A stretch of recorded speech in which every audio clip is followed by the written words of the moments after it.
Merci d'être présent pour une nouvelle émission de Ça peut se discuter. Aujourd'hui, nous recevons Jean-Charles, un jeune homme de 28 ans. Il a des problèmes graves, très graves. Car oui, depuis sa plus tendre enfance, sa mère l'oblige à s'habiller comme une fille. Ce fut un choc, un traumatisme dans sa vie. Aujourd'hui, en tant qu'adulte, il tente de se rebeller à travers sa tenue vestimentaire, mais ça ne le réussit pas. De plus, il ne se rend pas compte de sa bêtise. Merci d'accueillir Jean-Charles. Bonjour. Ouais, Jean-Charles. Jean-Charles, merci d'être présent aujourd'hui avec nous. Merci à vous. Vous n'avez pas timide, voyons.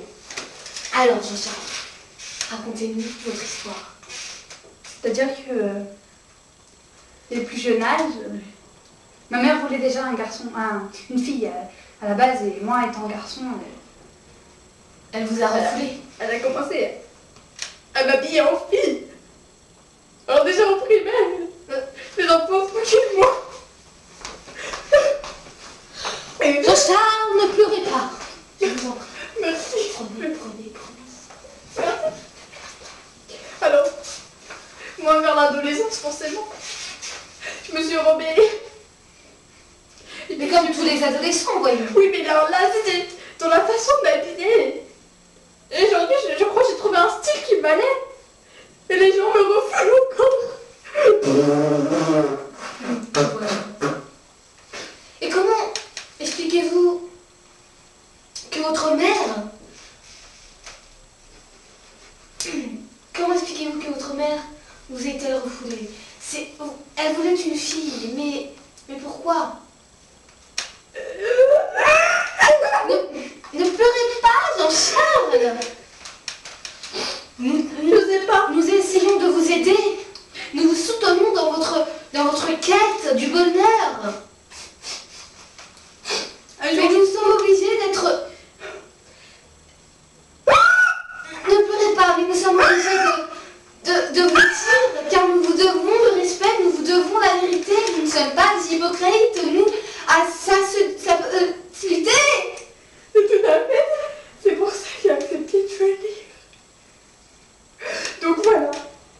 Mais les gens me refoulent encore, les gens me rejettent. Et vous ne comprenez pas, c'est ça. J'ai pris des cours d'art dramatique, les gens m'ont rejeté. Ne pleurez pas, Jean-Charles, ne pleurez pas. Je vois.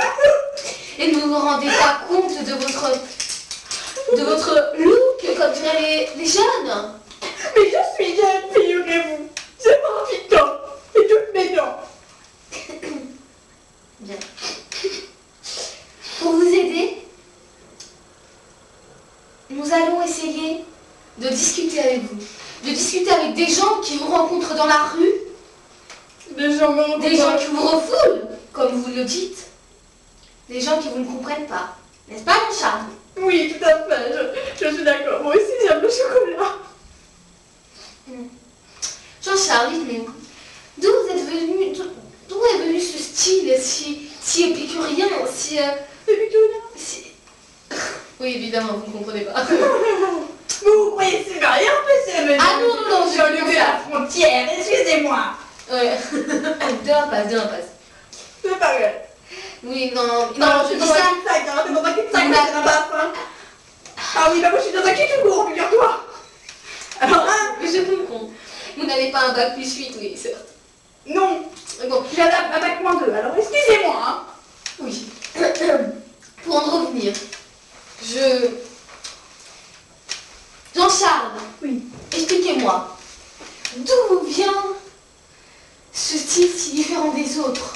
D'où l'avez-vous exporté? Importé? Je vois pas ce qu'il y a de différent avec les autres. Regardez, Puis-je, des collants troués, des chaussettes grosses pour le ski, et alors, des bermudas. un Bermuda, tout le monde le met, des Bermudas, une chemise, ça se met. Excusez-moi, un gant, j'ai mis un gant parce que je n'ai pas de deuxième. Il est froid aux mains.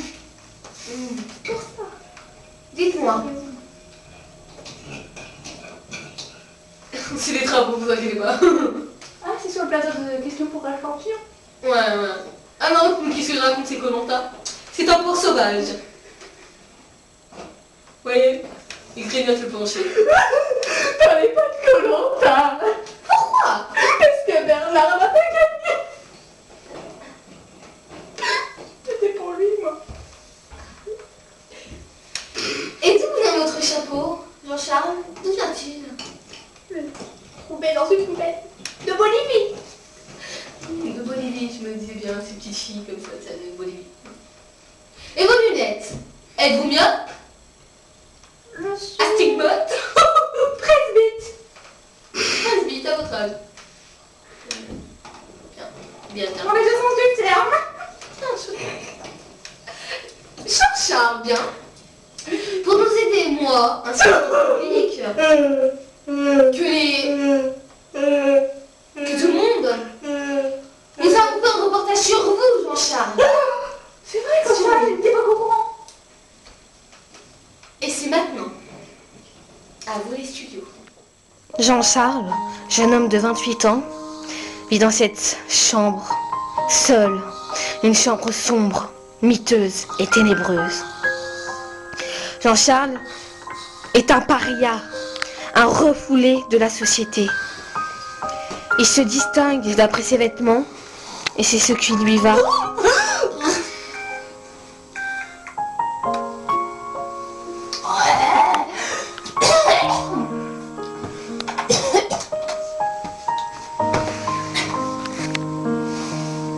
Voilà, Jean-Charles se lève. Il s'habille. La lumière. Il est malade. Il fait froid. Il doit enfiler ses vêtements, malgré la société qui le rejette. Il se sent mal à l'aise, car il n'a pas l'habitude que des gens soient chez lui. Nous le suivons. Mais où va-t-il? Où va-t-il? Il va déjeuner. Un déjeuner de seul, de solitaire, du Nutella. Regardez-le. C'est un abandonné. Il s'installe. Regardez l'expression de son visage. Il est seul au monde. Qu'est-ce que vous faites là? Il est malade. Il n'a pas assez d'argent pour s'acheter des médicaments. Regardez-le. Regardez sa position. Ses vêtements. Jean-Charles. C'est lui. Ce paria de la société. Il est un intouchable. Car à lui seul, il forme les déchets du monde entier. Regardez sa vulgarité. Regardez-le. Regardez sa démarche. Il ne sait pas où il va. Il vit jour après jour. Et revoilà Jean-Charles qui se promène seul dans la rue. Il est le refoulé, la tête baissée, il regarde autour de lui et il continue sa marche.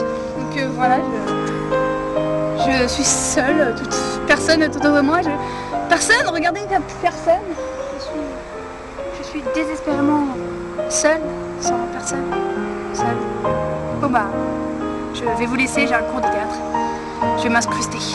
Salut. Et le voilà qui s'en va, triste. Comme triste, j'ai dit. Bah, le voilà qui part. Seul, oh non! Seul sans personne pour m'aider à être seule.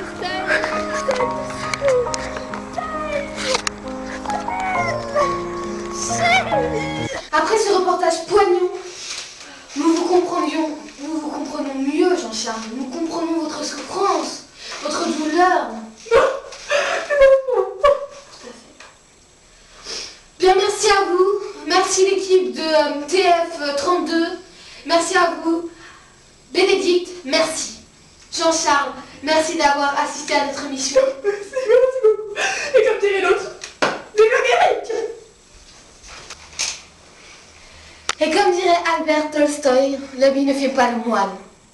Les habits de Jean-Charles ne font pas son âge.